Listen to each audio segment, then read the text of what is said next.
Livro Paraíso, a Cidade Santa e a Glória do Trono, por Reverendo Elwood Scott.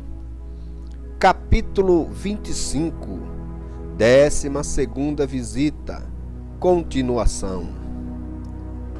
Então a carruagem partiu, deixando o cenário da montanha atrás de nós. Nossa rota agora era através de um lago e belo vale. Poderíamos ver grandes distâncias diante de nós na clara luz do paraíso.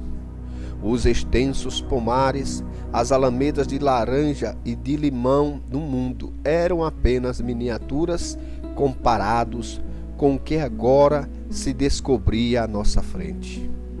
Na descida das alturas que ficaram para trás, espraiava-se diante de nós tão longe quanto se podia ver, de ambos os lados, imensos pomares de árvores frutíferas, de todos os tipos e descrições, entremeadas com as mais belas flores, como jamais vira antes. Oh, onde estamos nós? Bradei. Estou extasiado com esta magnificente glória e maravilhosa provisão de Deus. Caí sobre o meu rosto. Genevieve e Maria juntaram-se a mim e bendissemos em alta voz o Deus do nosso ser. Ó Deus, Tu, Criador de tudo, ó Senhor Jesus, Tu, Redentor e Salvador, com elevadas ações de graças, derramaram-se nossas almas diante de Ti. Louvor eterno será Teu para sempre. Quando nos levantamos, minha mãe disse: dessas regiões, vastos suprimentos são levados para a cidade. Olha, disse ela, aqueles trens carregados ali adiante. Repliquei, maravilhoso. Quando vi centenas ocupadamente carregando-os com as mais escolhidas frutas e vegetais espirituais de todos os tempos. Passaram-se 100 léguas dessas matas. Houve muitos milhares de espíritos felizes colhendo frutas desses pomares de beleza, e trens carregados estavam constantemente partindo para a cidade. Genevieve agora disse: vês a luz da cidade lá adiante? Oh, com certeza, gritei. Penso que deve ser o nascer do sol de uma manhã de junho no céu. Como julgaste bem, disse Davi. O Filho de Deus, o próprio Cordeiro, é a luz ali. A manhã de junho, sempre. Não há inverno aqui. Em poucos momentos o muro da cidade estava à vista, e o portão de Simeão surgiu diante de nós. Ó Davi, diminui a velocidade, dá-nos mais tempo de ver e considerar a grandeza desse poderoso muro. E lê outra vez os nomes das fundações sobre as quais ele se levanta, antes de adentrarmos o portão de Simeão. O anjo do portão levantou sua mão com um amável bem-vindo. Perguntei a Genevieve por que os anjos guardam os portões que ostentam os muros das 12 tribos de Israel.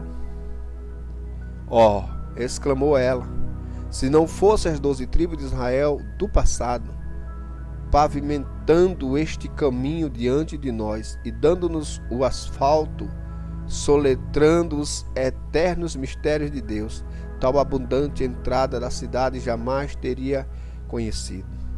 Mas como Israel, quando caminhando lentamente rumo à sua antiga capital e para as festas anuais, nós não teríamos tido melhor equipamento do que eles. E com o crescente número reunindo-se nesses portões, estes seriam congestionados e bloqueados para a nossa inteira confusão. Então o anjo fica de plantão apenas para guiar as hostes, para preservar perfeita ordem e dar as boas-vindas a todos quantos estão preparados para a bem-aventurança da cidade e das mansões. Ignorância não é impedimento para entrar pelos portões, mas sua dessemelhança com a bendita face de Jesus é. Então a presença do anjo e seu julgamento decidem. Prosseguindo, disse Genevieve, o Israel antigo abriu o caminho, foi adiante de todos nós gentios. Deus lhes preparou uma cidade e olharam para a frente aguardando anelantes sua herança. Verdadeiramente, querida Genevieve, lembro-me de uma passagem, a palavra de Deus, a qual amávamos muito na terra. Fala de Abraão e diz, porque aguardava a cidade que tem fundamentos, da qual Deus é o arquiteto e edificador. Hebreus 11:10. Bem, verdade, disse Genevieve, esses santos antigos morreram na fé, sem ter obtido as promessas, vendo-as, porém, de longe, e saudando-as e confessando que eram estrangeiros e peregrinos sobre a terra, desejando uma melhor pátria, que é a celestial. Então Deus não se envergonhou de ser chamado seu Deus, porque ele havia construído uma cidade para eles. Hebreus 11:13-16. Oh, que verdade! Eu disse, e ninguém mais, somente um Deus verdadeiro e eterno poderia construir tal cidade como esta para eles e para nós. A carruagem de Davi havia estado parada por algum tempo durante esta conversação e ele a ouviam atentamente. Então, voltando-se para nós, disse, estou deleitado com o curso da conversa. Por centenas de anos antes do período dos gentios, milhares de judeus apinhavam esses portões. Naquela altura éramos a maioria judeus, mas agora os gentios de longe nos ultrapassam. Mas eles são semente de Abraão e herdeiros da promessa. Porém, precisamos seguir. A carruagem moveu-se devagar sobre a arcada do maravilhoso portão. Enquanto ele ficava para trás, o anjo acenou-nos um até logo. Mamãe disse a Davi, por favor, dirija a carruagem para a Catedral das Crianças. Indaguei, estás desejosa de ver os pequeninos outra vez? Eu sempre fico encantada em estar no meio deles. Contudo, posso assegurar-te que gostei muito de toda a viagem. Todos nós dissemos o mesmo. Todavia, ninguém havia desfrutado tanto quanto eu.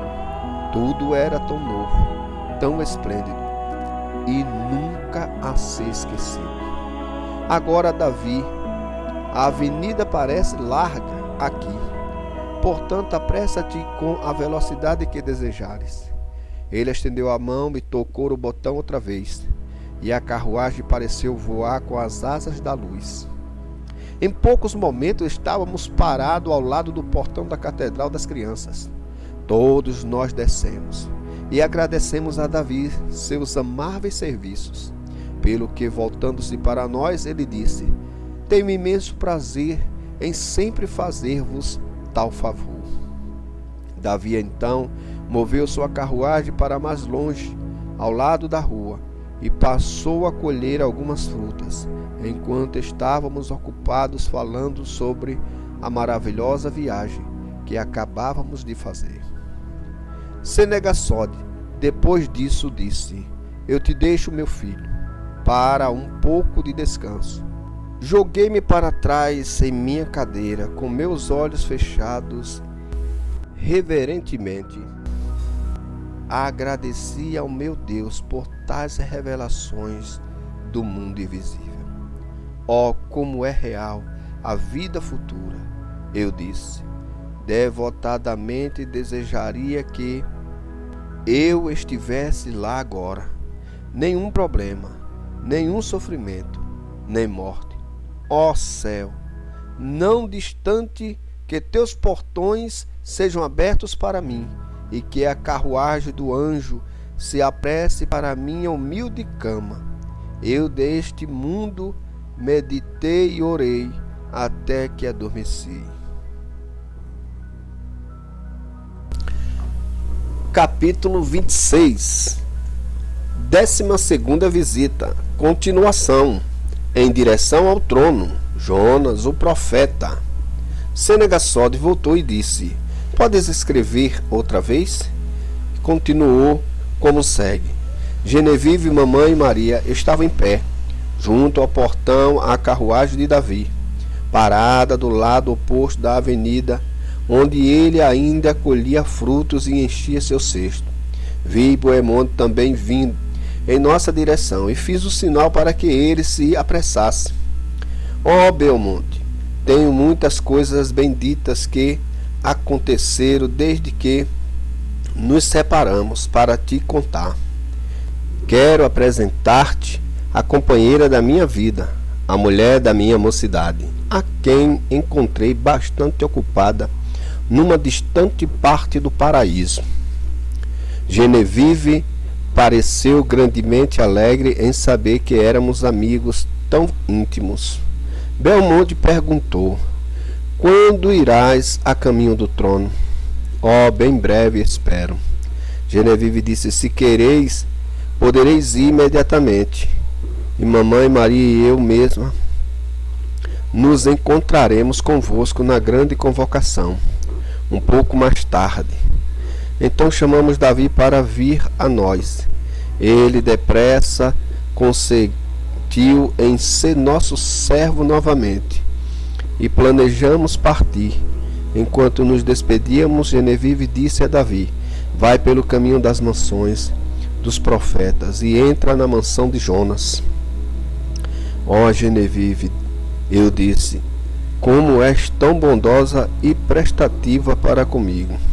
E depois de dar-lhe um beijo de despedida, como estávamos acostumados a fazer no mundo, logo entramos na carruagem, que se dirigiu para o centro da cidade. Desde que colocara os pés fora da carruagem, na minha primeira entrada no paraíso, este havia sido o alvo do meu constante desejo, alcançar e ver o trono do meu Pai, pois lembrei-me de que devemos reinar com ele.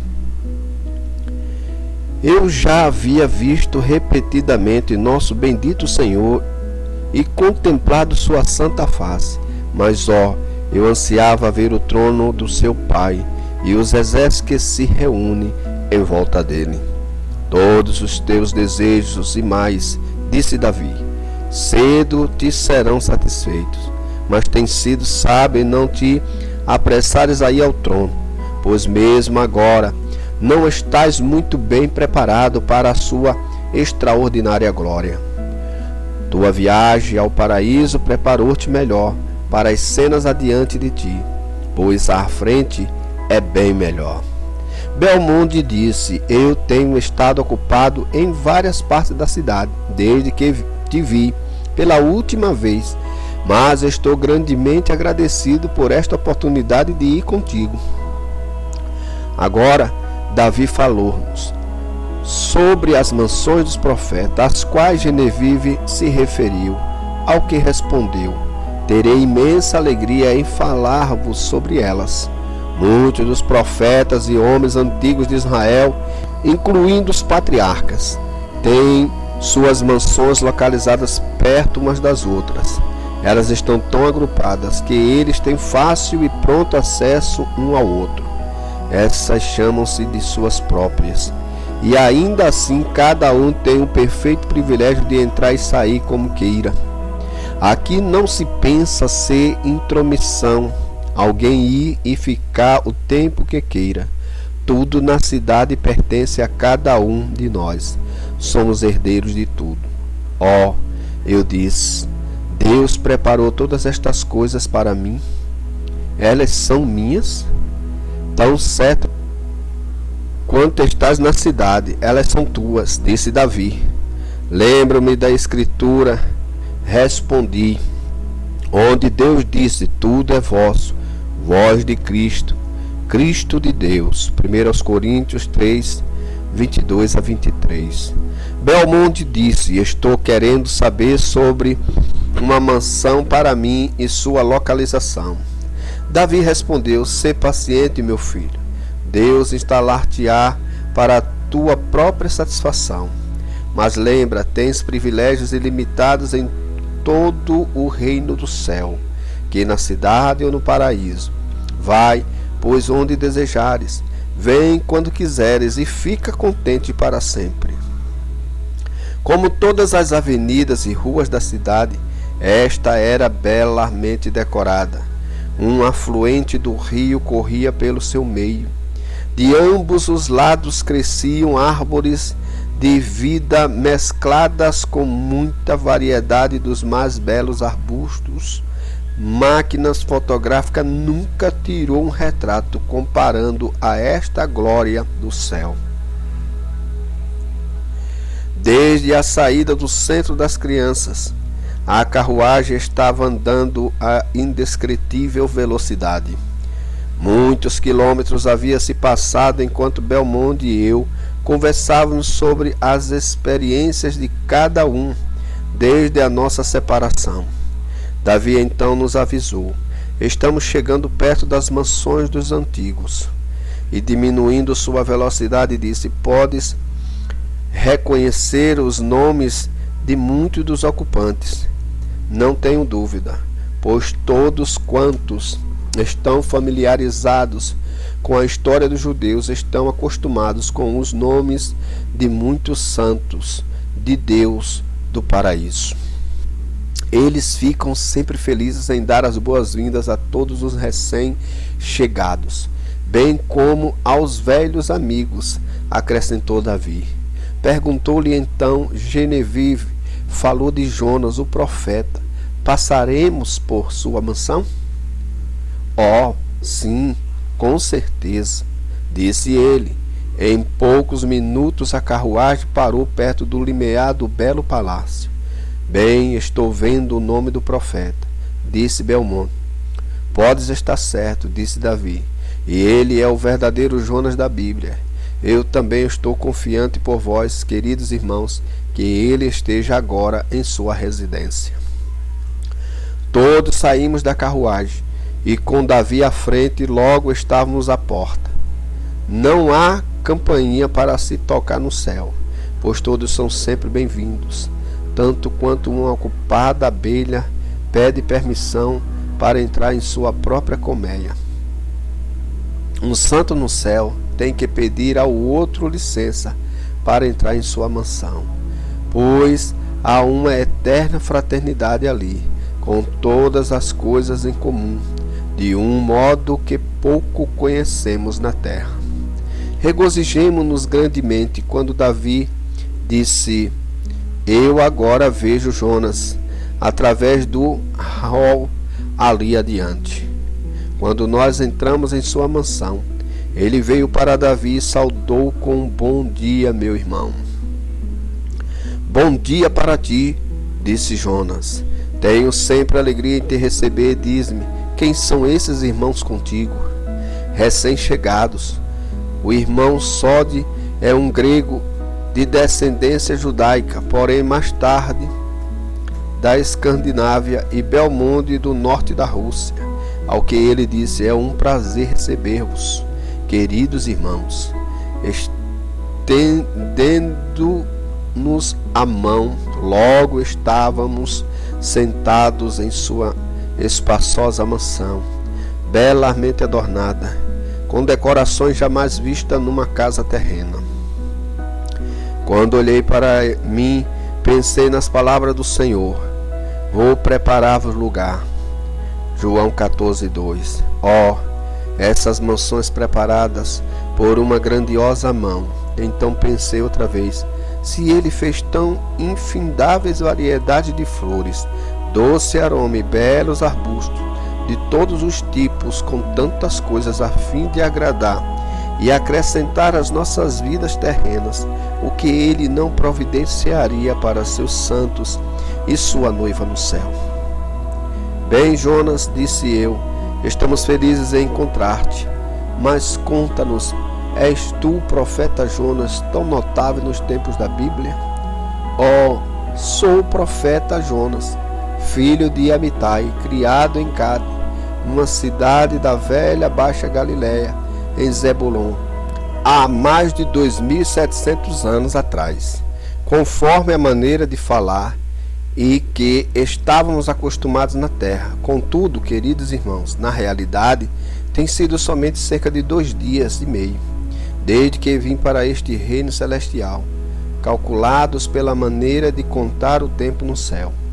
Bem, fala-nos, Jonas, de tua experiência com o grande peixe. Tem havido um bocado de ceticismo sobre a história. A história é toda a verdade, replicou Jonas. Como eu vivi dentro do grande peixe, não posso dizer, só sei que vivi 3 dias em seu ventre. No entanto, ele estava tão enjoado do trabalho quanto eu mesmo. Essa pergunta me tem sido feita milhares de vezes. É uma velha história para mim, mas sempre nova e verdadeira, pois a mão de Deus estava presente, tanto para punir quanto para salvar. Minha contínua desobediência teria significado a destruição de Nínive, porém meu arrependimento e fidelidade significaram sua salvação. Sim, a história é verdadeira. Não importa o que os escarnecedores possam dizer. Foi de fato um milagre, mas foi seguido pelo maior avivamento que uma cidade já conheceu. Minha punição e arrependimento foi um sinal para os ninivitas. Eles se arrependeram e Deus teve misericórdia. Eu estava zangado, Jonas, pecador que eu era. Mas ele teve compaixão de mim e muitos dos ninivitas foram salvos e estão agora no céu. Jonas, eu bradei, só gostaria que pudesses voltar à terra e repetir outra vez tua história. Muitos críticos ridicularizaram a palavra de Deus quanto à tua experiência. Sim, disse Jonas, e farão isso para a sua própria destruição. Muitas grandes e estranhas coisas têm ocorrido e ainda ocorrerão. Algumas delas tão estranhas que os homens ainda hão de duvidar e criticar, como sempre o fizeram, apesar delas serem verdadeiras. Exatamente, respondi. Temos visto crianças e animais nascidos com 2 cabeças, nas extremidades opostas do corpo, e outra peculiar de alguma lei de Deus, produzindo o que chamamos de monstruosidade. Quando outras coisas estranhas ocorrem no reino físico, dizemos que um milagre aconteceu. E então os homens criticam e negam. Mas estamos de fato felizes de ter-te encontrado e ouvido tua história dos teus próprios lábios. Sempre cremos na palavra de Deus como verdadeira. Nosso Senhor fez referência a ti 800 anos depois do teu tempo na terra, tornando-te um sinal de sua própria morte e ressurreição. Sim, disse Jonas, era tudo verdade. E homens céticos, que eram muitos nos dias do Senhor na terra, comparecerão no julgamento final com os mesmos homens de Nínive, e os ninivitas clamarão contra eles. Assim será com os críticos dos últimos tempos, que tem mais abundante luz, até mesmo que os homens dos dias do nosso Senhor. Davi acrescentou, no meu tempo, muitas grandes coisas aconteceram. A mão de Deus estava diariamente estendida sobre mim e muitas libertações me foram dadas por ele, o suficiente para encher um volume. Os homens em meus dias na terra geralmente aceitavam essas providências especiais como sendo a mão de Deus lidando com os negócios dos homens. Verdadeiramente, disse Jonas, pois em meus dias, alguns 200 anos depois de sua morte, todos pareciam falar de ti como alguém grandemente favorecido por Deus. Bom, Jonas, estamos indo ao trono e estou ansioso por contemplar a glória daquele maravilhosíssimo lugar no céu, sobre o qual temos cantado e orado durante toda a nossa vida, e tão somente pensar que estou bem perto dele agora. Oh, aleluia ao meu Deus! Minha alma não pode mais conter o êxtase que me atravessava. Afinai vossas harpas, disse Davi. Com certeza, respondi. E em um momento estávamos cantando em altas vozes as maravilhas do nosso Deus, nosso Rei. Oh, tão somente pensar que estamos no céu e realmente na mansão de Jonas, o profeta, perto do trono. Tem sido um prazer para mim, disse Jonas, encontrar-vos, queridos irmãos que viveste na terra quase 3.000 anos depois do meu tempo. E agora devemos nos unir a vós em orações de graças a Deus.